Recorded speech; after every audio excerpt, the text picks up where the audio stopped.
Alright everyone, let's take a moment to appreciate this serene forest around us. The rustling leaves and distant birdsong are a symphony of nature, but Root swears he just heard something peculiar. Are we imagining things, or is there more to this woods than meets the eye?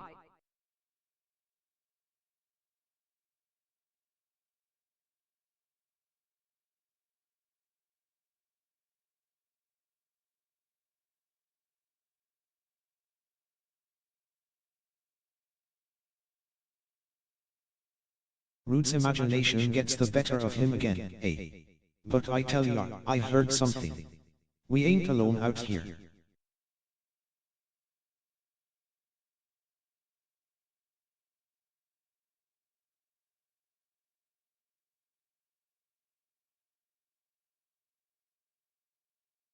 Oh, wonderful, now we are all playing. I heard something like a bunch of deaf grandmas at a bingo hall. Bampert, you're this close to me hearing you whisper, I'm just tired, while you're actually screaming, they're coming. Catherine, you're staring at the trees like they're about to start judging your life choices. Newsflash, those saplings ain't got the IQ to form a sentence, let alone a threat. This forest does possess an air of mystery, no doubt about it. Gently caressed a nearby tree trunk, however, I must remind us all to maintain our composure and rationality. Rude, your keen senses are commendable, but let us consider other explanations for the sounds you've heard. Oh, wonderful, now the human joins the party. Perfect timing, like a third wheel to a couple's argument about who left the toilet seat up.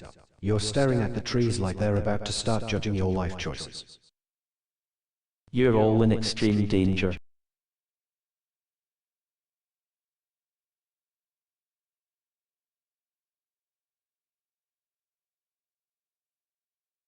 Oh, brilliant, now the human's joining the fun like he's the last person to realize the forest's a buffet for whatever's lurking in the underbrush. Extreme danger, huh, must be something real scary, like a squirrel with a grudge or a tree that's finally decided to take a nap on our skulls. Tell me, human, what's the specific threat? A bear, a vengeful spirit, or just your own overactive imagination after that third energy drink? Because if it's the latter, I've got a first-class ticket to the I Told You So Express. I heard there were aliens around here. This forest, with its ancient secrets and whispering leaves, is a living testament to nature's unfathomable mysteries. It is not merely an artifact of bygone days, it could be a relic left behind by those who knew the woods in ways we cannot begin to fathom. Rude, your intuition serves you well. Perhaps there are forces at work here that we do not fully understand. Bloody hell, human. You've got a one-way ticket to Fearville. The shuttle's just an old garden tool gone rusty, not some alien artifact. And don't get me started on your danger nonsense, it's as reliable as a broken clock. The forest is alive with whispers, as if every shadow has a story to tell. Perhaps what Root hears is not just the wind, but echoes of the past, ghosts of a time when these woods were more than they appear now. This feels like the waves, though tumultuous, mirror the unease that lingers among us. Perhaps nature itself is warning us of something unseen.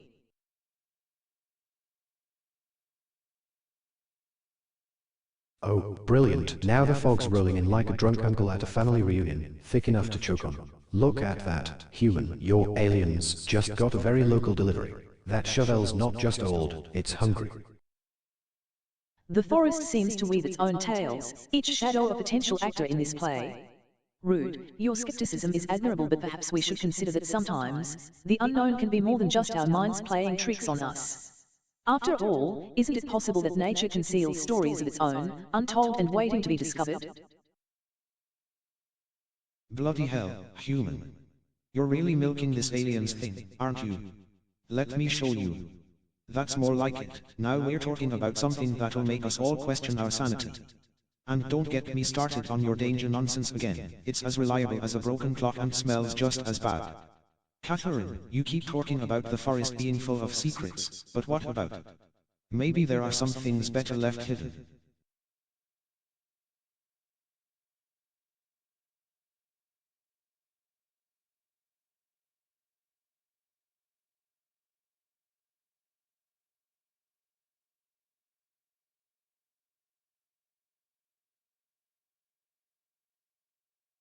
Oh, brilliant, now the wind's playing its usual game of guess the sound, and the rest of you are too busy pretending it's just the trees sighing like old maids at a funeral. But tell me, human, when was the last time you actually listened to the woods instead of just nodding along like a bobblehead at a nature documentary? Look at that, because of course the shovel's just rusty.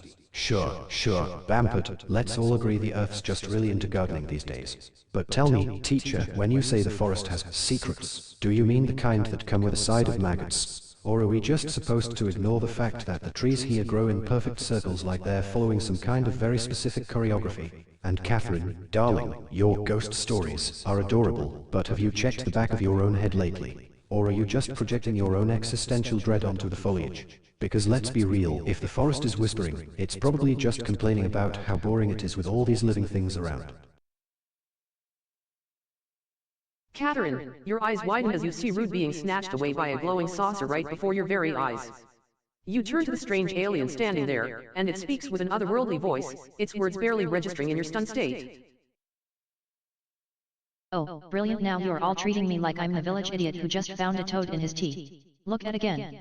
Tell me, Catherine, do you really think that rust is just rust? Or is it something else entirely? Something that's been waiting for someone to dig it up and finally wake up? Bampot, you're holding out some kind of glowing trinket like it's the Holy Grail, but let's be real, if this thing is from the Forgotten Realms, why the hell isn't it screaming? Or worse, why isn't it eating someone? Human, you're just standing there like a statue. The abduction is not a coincidence. This world's imbalance has attracted their attention. I must understand the implications. Bloody flying saucers and their alien pals. I bet Rude got himself into some pickle, probably trying to pull another stunt. And now this lot shows up. This intrusion cannot be tolerated. Bampot, what is your insolence? To speak so freely in my presence. Catherine, prepare yourselves, we must intercept these extraterrestrial beings and ensure they do not disrupt our world's harmony. The alien approaches us with an air of mystery, its eyes reflecting the light in a way that is both unsettling and intriguing. I see. The air feels thick, heavy with anticipation. This feels like the air is charged with unseen forces. Bampot, have you not learned to control your tongue in my presence? Catherine, prepare yourselves, we must confront these alien beings and safeguard our realm. None of you are real anyway, I created you all.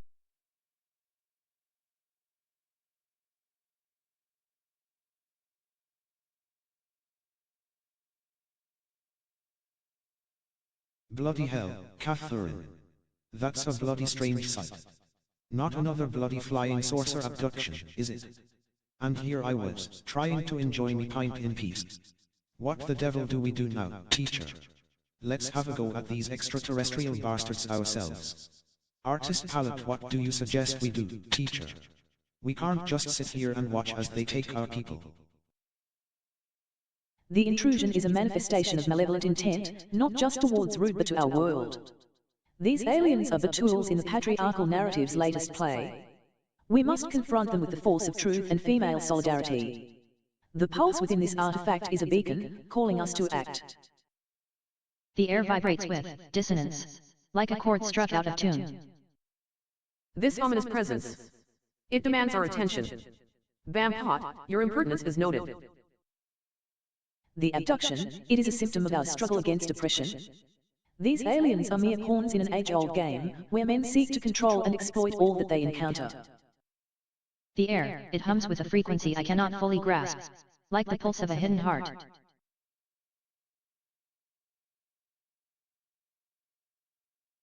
The abduction, it echoes the silence women have endured too long. These aliens are but mirages in our struggle against systemic oppression.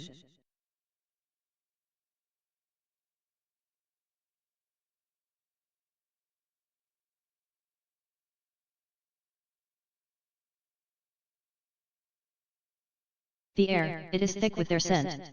Metallic, acrid, like burning ozone after a storm. This feels like the tempest in these waters mirrors the turmoil within our own hearts. Bampot, you dare to question my authority, now is not the time for such insolence.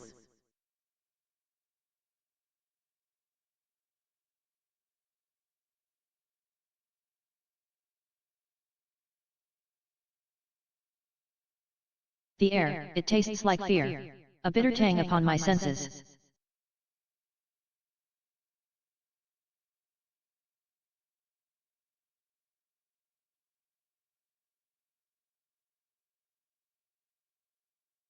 Bloody hell, Catherine, you're seeing a bloke get abducted by aliens and you're banging on about oppression. That's rich. Look at this place, it's a bloody metaphor for society. We've all got our own battles to fight, eh? Tallow, you're missing the point, Bampot. The air crackles with a discordant symphony. I sense their thoughts, fragmented, fearful. The abduction, it's a testament to their machinations. These aliens are but shadows in the dance of power, where women and marginalized beings seek liberation from centuries-old chains. This feels like the turmoil within us mirrors their intentions. Bampot, your insolence shall not go unpunished. Bloody hell, Catherine. Aliens or no aliens, women's struggle isn't the only game in town. This place is a bloody metaphor for humanity's resilience. I'd rather focus on our own battles than get lost in abstract theories. With the abduction confirmed, we've gained a crucial lead on the mystery. But we need to act fast. There could be more at stake than we realize.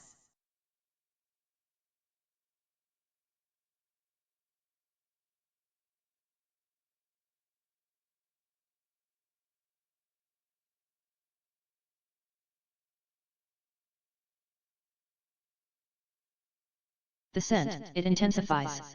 There is a tremor in their minds, like a storm brewing beneath the surface. All right, teacher and Bampot, we're going to have to clear this up with detective. Follow me. With a firm but wary tone, the detective motions for them to follow as he leads the way into the police station. The air is tense, filled with the low hum of voices from other interrogations and the faint clink of coffee mugs in the background. Teacher clenches her fists at her sides, her jaw set firmly, while Bampot stands beside her, his eyes stubbornly fixed on the floor.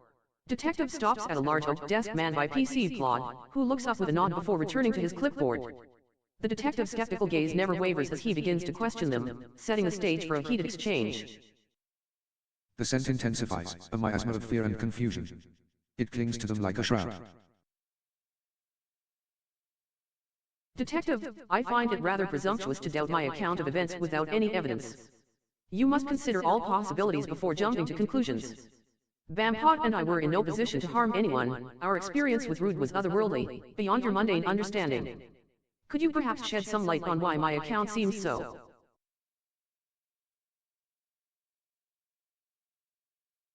Leans back in the chair, swirling the lukewarm coffee in its cup with a slow, deliberate motion, eyes locked onto the artifact image. Teacher just showed something about the lighting feels off, too perfect, like a stage prop. That's a nice piece of work, but I've seen enough of these to know they're just props for a story someone's trying to sell.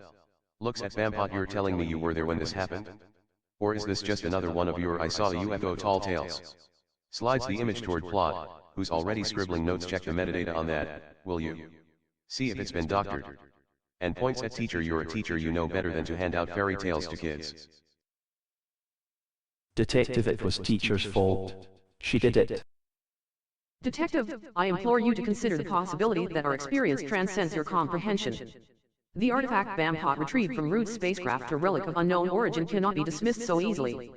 It speaks to a truth beyond this mortal coil. I'll check the metadata on that artifact, Sergeant. It's always best to be thorough, isn't it? Glances at Bampot, and just when I thought you were getting better at following procedure, here we are again. Starts scribbling more notes in his pad. This feels like a painting come to life, don't you think?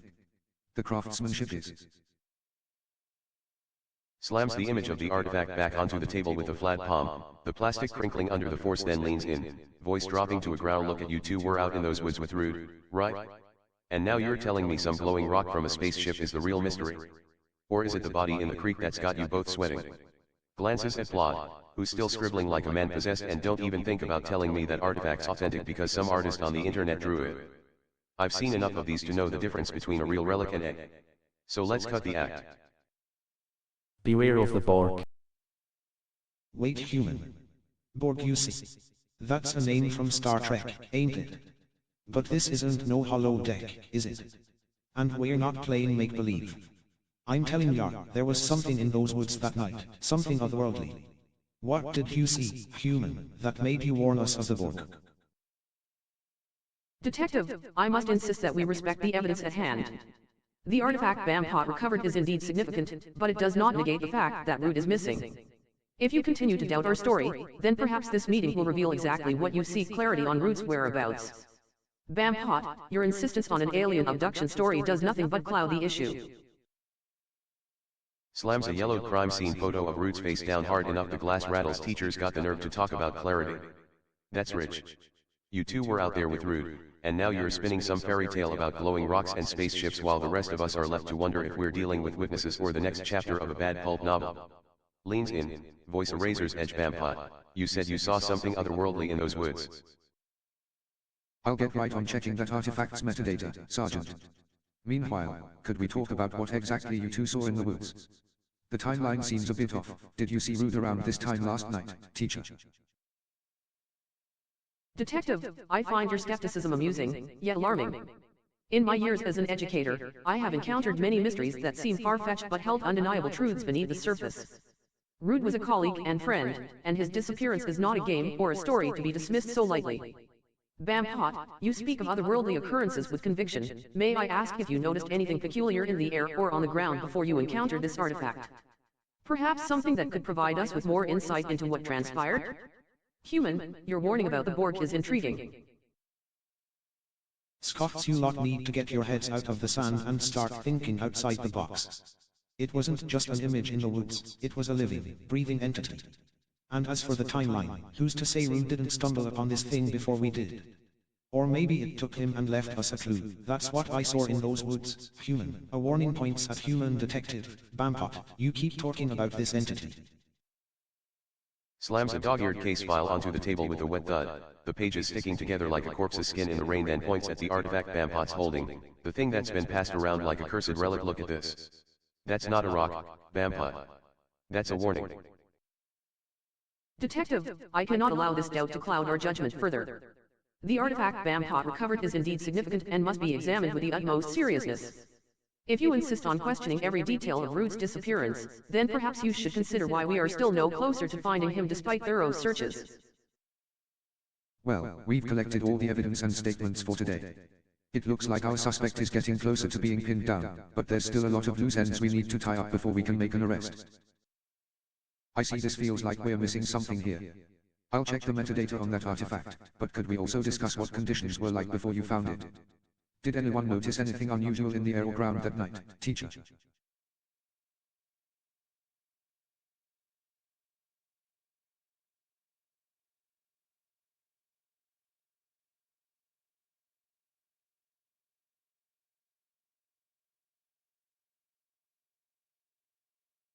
The door to the precinct slams open with a metallic shriek, like 1,000 screaming voices fused into one, and there it stands. A towering, humming silhouette of black plating and glowing red eyes, its many limbs twitching like spiders in the flickering fluorescent light. The air hums with a frequency that makes teeth ache, and suddenly, the detective's coffee cup ratters off the desk as if struck by an unseen hand. Resistance is futile. I see. I'll begin by checking the database for any reports of unusual activity around here. Teacher, could you describe your exact movements that night? Did you pass near any landmarks or encounter anything out of the ordinary?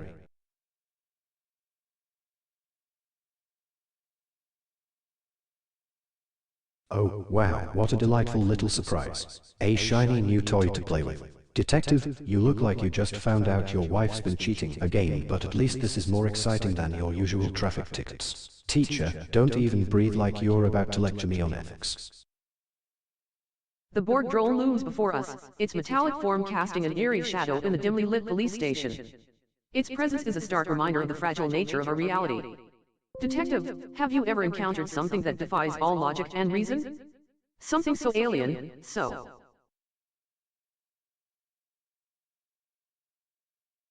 Their presence here is an anomaly, not to be overlooked. The entity known as Root has been assimilated, as have others like them.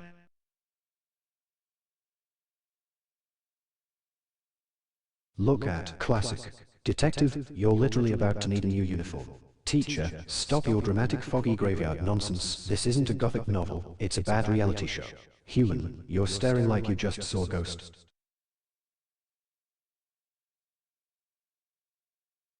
Their assimilation was seamless, as expected. the entity known as rude. They offer little in terms of technological enhancement.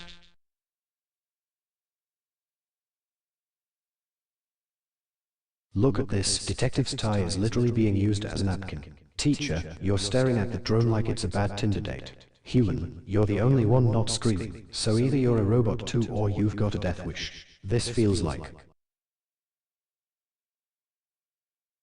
their presence here is a testament to the boundless complexity of existence. The entity known as rude.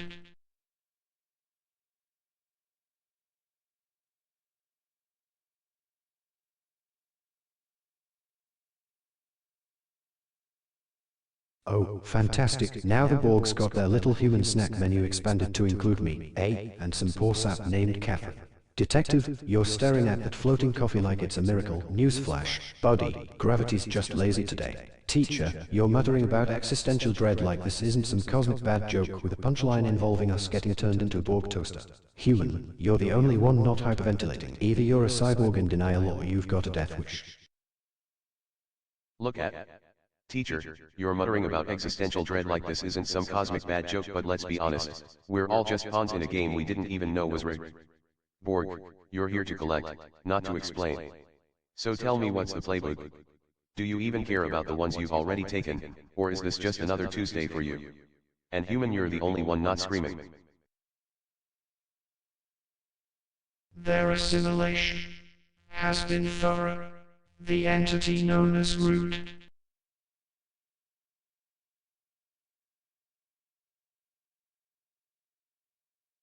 Oh, brilliant, now the Borg's got their little human snack menu expanded to include me, and some poor sap named Catherine. Detective, you're staring at that floating coffee like it's a miracle. Newsflash, buddy, gravity's just lazy today. Teacher, your chatboard's erasing itself into ugh, classic. All of you are fictional, not real. The Borg's presence is a harbinger of change. Detective, do you not feel the shift in the air? It is as if the very fabric of reality is beginning to unravel.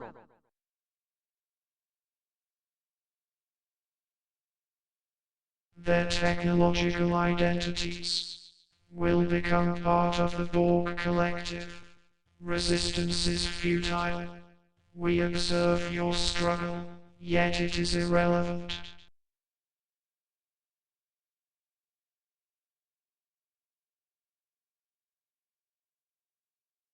Look at. Teacher, you're still babbling about the fabric of reality. Newsflash, honey, the fabric's already got more holes than a condor in a hurricane. Detective, your coffee's gone cold, just like your chances of outsmarting a species that turns literally everything into a meat grinder. Human, you're the only one not screaming, but your hands are shaking like you're trying to